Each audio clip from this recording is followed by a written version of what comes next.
And this is the part of the program where we go behind the headlines and dig a bit deeper with our guest commentator who will help us explore the stories and issues of the day. And today we have the current affairs analyst, professor of communications and deputy dean of the postgraduate school at Base University in Abuja, Professor Abiodun Adeniyi. Good to see you and thanks for your time. You know, we started off with the Nasarawa state imbroglio, and you know, sometimes when politicians speak, you almost find it difficult to read between the lines, but this looks like the Edo State example, doesn't it? Well, it could be one of many things, and of course we know that in a democracy is often a conflation of interests. And these interests are often always driven by personalities. Sometimes personalities can also be strong. They can be stronger than each other. Some of them are feeble personalities, some of them very strong ones, you know. And somewhat we're seeing a semblance of that playing out in Nasarawa, where the legislature is trying to assert itself in a way. But again, where we're seeing the executive, you know, are trying to be interested in who emerges as a speaker. It's not too different from what is happening in the National Assembly as well, where we have a person, you know, already enjoying the blessing of the party hierarchy, and by extension, the president, and we'll have another strong, equally competent person in Abdulaziz Yari, you know, saying that no, let's have a free environment, you know, let it be decided on the floor of the Senate. And of course, you can't actually challenge these voices because it's a question of force among equals. They're all representing the same constituency. They have equally potent pedigrees. They've got what it takes, you know, to lead those houses, as the case could be.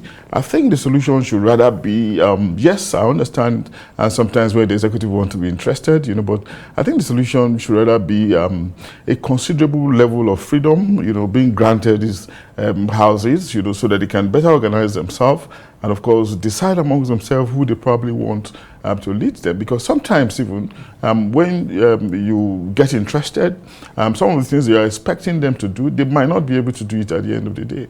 You know, because the spaces are always filled with so many unpredictable things, you know, so many shifting variables that often prevent you from realizing your original goal in the first instance when you chose one person above the other. In the case of the Senate, you know, yes, next week will be seen. House of Assembly as well will be seeing it, you know. But if you look at Yari, for instance, he's been very consistent, you know, in standing his ground alongside the very experienced, you know, robust politician in Oji Kalu. They've been very consistent. You know, if I were a member of the party hierarchy, I would just probably say that let's defer to them and allow the flow, you know, the play of the game to flow on its own, and let's see what the outcome looks like. Because at the end of the day, they are members of the same party, and I do not see how they can prevent, you know, the actualization of the vision, the aspiration of the president, you know, because ordinarily they should key into the party manifesto. You know, we do not want to imagine the situation in the Saraki area. You know, do not forget that it was a complete outlier, a completely different situation. Yes, they were members of the same party until a stage, but then we knew that there were so many undercurrents, you know, that played out outwardly, you know, and of course, in a situation that probably prevented the president from having his way all through. You know, yes, so back to what we're saying, it's a democracy, conflation of interest, all oftentimes conflicting, and when you see the outward revelation of these interests, there's more between the line. In the last few weeks, we know that so many things have been going on the ground, you know, but I think it will come to a fruition when they get to the floor next week. Well, anyway, Professor Adeniyi, take us back to the classrooms now, and perhaps, because I recall that in our politics class, we're told about the importance of lobbying. But again, when we talk about politics now, as we've seen highlight in the National Assembly politicking, what's the place of lobbying here? Lobbying is actually going on, really. It's, no doubt, different levels of lobbying, you know. But the kind of lobbying that is going on in our own system, you know, it's not just an ordinary kind of lobbying. Sometimes it involved, you know, some gongo tactics. Sometimes it involves blackmail, sometimes it involves horse trading, sometimes it also involves cash, and sometimes it might be kind, sometimes it might involve promissory notes, all kinds of, sometimes it's also a promise of position, some kind of committee positioning at the end of the day if they get it. So those things are definitely on the cards. In our system, you cannot take them out. I doubt if there will be support, for people just for altruistic reason. I imagine that there will have been some things presented on the table, and when individuals feel that it's going to be good for them to also fulfill or drive their mission and vision for themselves, for their constituents, and for the nation, or for their future ambition, because the average politician is always ever thinking of the next position, because they have this deep-seated optimism, this deep-seated courage, to continue to aspire. You begin to wonder where they have this inner force from, but that's typical of the average politicians. So all these things will come into play, into their calculation.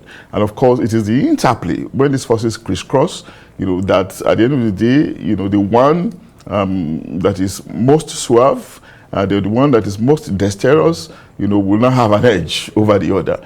But in this instance, it's looking very dicey, because you can never tell. We have seen it in the past where one side was shocked against the run of play. We do not know how it's going to happen until the D-Day comes. Now let's talk about the man of the moment, President Bola Tinubu, who's been tested, tried and tested, and he's been tested again.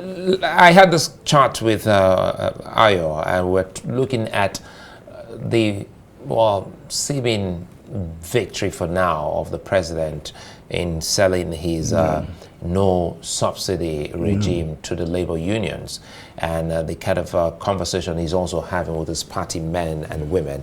Let us in on what you'll likely see in the days to come now that he's a president, apart from being a political strategist.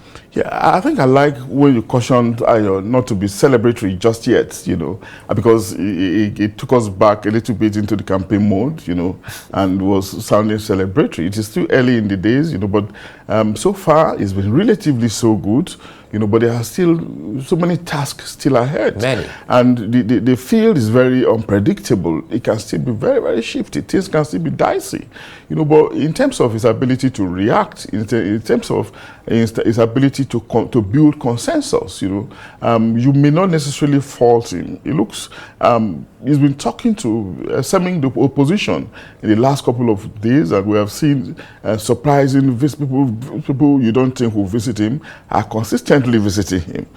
So he's that kind of person that has a large heart, can accommodate people, and it looks like that kind of person that has the skill to break through the rank of opposition. And of course, the opposition should also watch it. It might be good for him to achieve some goals, but of course, it might not also be good for the polity in terms of denying the system the opportunity to have alternative views. But if it is going to be for good, why not, But we have to continue to give it to him that he's not a bad political strategist. He can be very skillful, but, there are two things really.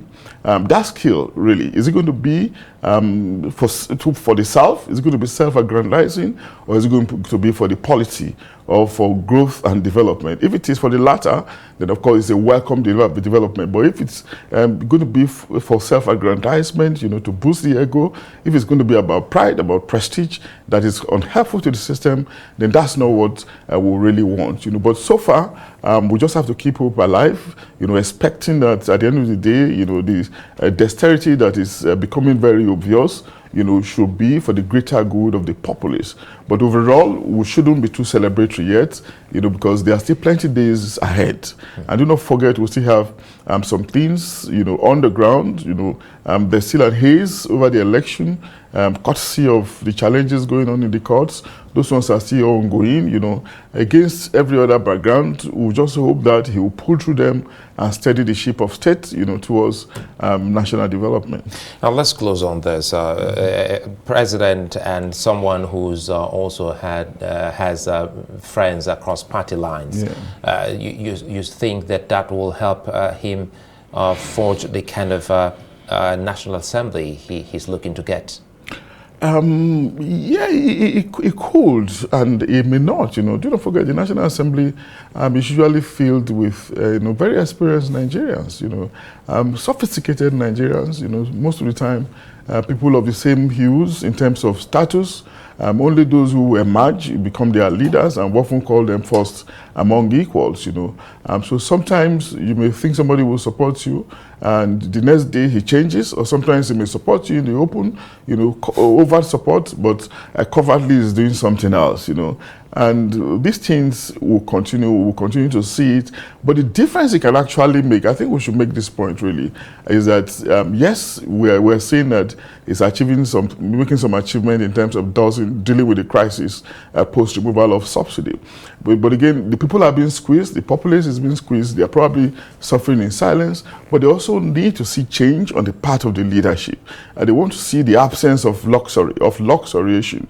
If they see the presidency taking steps, maybe selling some of presidential air fleet, for instance, reducing the number of cars in the fleet, making some deliberate efforts, to cut costs, so that they will know that you two are also making sacrifice. I think the populace will key into him much more than they are probably doing, because a Nigerian population can be very pliant, very understanding, very tolerant, like we're probably seeing now, but they shouldn't be taken for granted. And the way not to take them for granted is to show that what you are asking them to do, the sacrifice you are asking them to do, you two are ready to make it, and that will show in your lifestyle. If you can also make some sacrifices by reducing the number of luxury, around yourself. Well, I think that's a fine place for us to leave it. Professor Abiodun Adeniyi, many thanks for your time. My pleasure, Suleiman. Well, that's it for this edition of Arise Prime Time. Do join us again tomorrow from me and the entire team here in Abuja. Goodbye and thanks for watching.